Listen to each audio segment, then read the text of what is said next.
ចរចាពីរបៀបយោធាដូច្នេះលោកក៏សូមស្នើដល់ប្រជាពលរដ្ឋទាំងអស់គ្នាក៏ដូចជាកងវរៈទ័ពទាំងអស់គ្នាឲ្យជឿជាក់ទៅសាសវិធីរបស់លោកដើម្បីផ្ដល់នាំមកនៅសន្តិភាពជូនដល់ប្រជាជនពលរដ្ឋប្រចាំរាជាណាចក្រកម្ពុជាហើយក៏ដូចជាការគោរពបាត់ឈប់បាញ់គ្នាដែលបានចេញដោយលោក Donald Trump. And as we know, there are 5 Cambodian soldiers that are dead in the battlefield still today. It's over, I think, 44 days now. And the Thai forces still refuses today to allow the Cambodian soldiers to retrieve the dead bodies so they can have a proper and respectful barrier. And again, the Prime Minister, Hamanet, reminds the soldiers every single day from the time of my interview to choose peace. ក៏ដូចជាបងប្អូនទាំងអស់គ្នាបាននឹងហៅថាវីរៈជនកងទ័ពរបស់យើងចំនួន5នាក់បានស្លាប់នៅក្នុងសមរភូមិមុខហើយខាងកងទ័ពថៃមិនបានអនុញ្ញាតឲ្យយើងយកសពរបស់គាត់មកធ្វើពិធីបុណ្យសពតាមប្រពៃណីរបស់ខ្មែរយើងទេគិតមកដល់ពេលនេះគឺអស់រយៈពេល44ថ្ងៃហើយប៉ុន្តែលោកប្រធានាធិបតីហ៊ុនម៉ាណែតក៏នៅតែទទូចអង្វរដល់ប្រជាជនពលរដ្ឋកម្ពុជាទាំងអស់ក៏ដូចជាវីរៈកងទ័ពទាំងអស់ឲ្យរក្សាភាពស្ងប់ស្ងាត់គោរពនៅសន្តិភាពគោរពនៅភាពបត់ឈប់បាញ់គ្នាដើម្បីឲ្យយើងទាំងអស់គ្នាមានទទួលបាននៅសន្តិភាពពេញលេញតាមសតិវិធី But the Thai forces don't want peace. They want war. So what does the Thai soldiers do? When they see any Cambodian soldiers in uniform or policemen at the border, they take their slingshots with marbles and they slingshot the marbles at their face, and they didn't stop there. General Hun Sen from the Thailand cut down a tree in half, carved out a big slingshot where it took 6 men to have a custom-sized marble so they can stretch the rubber band back as far as it can go and slingshot large marbles, harming innocent people, children, military officers, policemen to provoke a war. They want Cambodia to fight back. ដូចជាប្រទេសរបស់យើងដូចជាការប្រកាសរបស់លោកនាយករដ្ឋមន្ត្រីហ៊ុនម៉ាណែតឲ្យរក្សាភាពស្ងប់ស្ងាត់ដើម្បីក៏ដូចជារក្សានៅសន្តិភាពប៉ុន្តែខាងកងទ័ពថៃមិនបានបញ្ចប់នៅភាពស្ងប់ស្ងាត់ទេដោយធ្វើការកាប់ដើមឈើរួចហើយធ្វើជារបៀបរបៀងកស៊ូដើម្បីបាញ់មកលើប្រជាពលរដ្ឋរបស់យើងដែលប៉ះទៅលើអ្នកស្រុកប៉ះទៅលើកូនក្មេងប៉ះទៅលើប្រជាជនស្លូតត្រង់ដែលជាការមួយដែលរំលោភនៅភាពអត់ឈប់បាញ់គ្នាដែលលោក Donald Trump ក៏ដូចជានាយករដ្ឋមន្ត្រីហ៊ុនម៉ាណែតយើងបានសូមឲ្យប្រជាពលរដ្ឋក៏ដូចជាប្រជាជនខ្មែរយើងរក្សានូវភាពស្ងប់ស្ងាត់ And even then the Thai comedian, as you all heard in recent news, wants to bring 20 tons of human waste, poop and pee, and dump it on the border,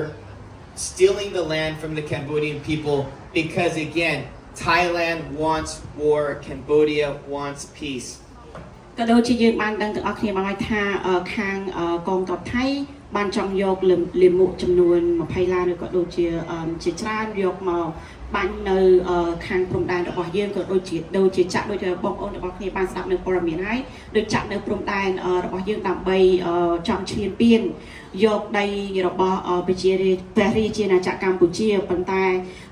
ខាងប្រទេសខ្មែរយើងគឺចង់បានសន្តិភាពប៉ុន្តែខាងថៃគឺគាត់ចង់ធ្វើសង្គ្រាមគាត់មិនបានបញ្ឈប់ការចង់ធ្វើសង្គ្រាមទេប្រជាជនខ្មែរគឺចង់បានតែសន្តិភាពប៉ុន្តែខាងប្រជាជនថៃគឺចង់បានការឈ្លានពាននិងការធ្វើសង្គ្រាម And the Prime Minister Khamenei again reassured everyone that we will put our trust in America, we will put our trust in Trump, and we will claim to everything we can for peace. ជាថ្មីម្ដងនេះដែរលោកនាយករដ្ឋមន្ត្រីហ៊ុនម៉ាណែតបានសន្យាដល់ប្រជាពលរដ្ឋទាំងអស់គ្នាឲ្យរក្សាភាពស្ងៀមស្ងាត់ទាមទារនៅសន្តិភាពឲ្យមានការជឿជាក់នៅលើលោកនាយករដ្ឋមន្ត្រី Donald Trump ដើម្បីឲ្យលោកបានទាមទារនៅសន្តិភាពនៅគោរពនៅបទឈប់បាញ់គ្នាមួយដើម្បីរកសន្តិភាពជូនដល់ប្រជាពលរដ្ឋកម្ពុជាទាំងអស់គ្នា And because President Trump was able to stop a deadly war in 5 days, it was the Prime Minister, along with the senior ranking monk from Cambodia, that nominated Trump for the Nobel Peace Prize. ចាដោយសារតែការលោកនាយករដ្ឋមន្ត្រី President Donald Trump ហ្នឹងគាត់បានធ្វើឲ្យមានការចេញនៅបទឈប់បាញ់គ្នាក្នុងរយៈពេល5ថ្ងៃដូច្នេះក៏ដូចជាគណៈសង្ឃក៏ដូចជាប្រជាពលរដ្ឋខ្មែរក៏ដូចជានាយករដ្ឋមន្ត្រីក៏ដូចជាប្រជាពលរដ្ឋខ្មែរនៅបរិយាជាណាចក្រកម្ពុជាហ្នឹងបានសូមបេក្ខភាពចុះឈ្មោះលោកនាយករដ្ឋមន្ត្រី Donald Trump ហ្នឹងជាដើម្បីទទួលបានពានរង្វាន់សន្តិភាព So during the interview, it was streamed live to 17 million Cambodians worldwide. And I wasn't supposed to be conducting the interview. I was supposed to be the producer behind the scenes. And because of the loss in translation, it said White House correspondent, someone who reports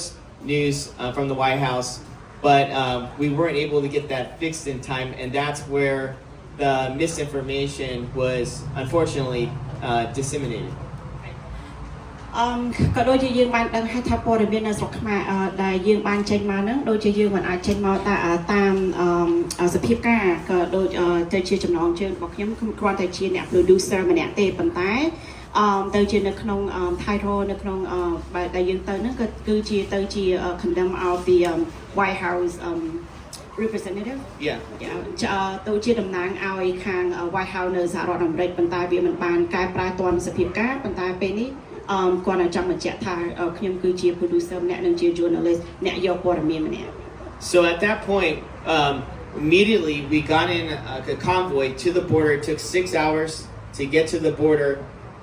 where I went where I reported the news from the live stream.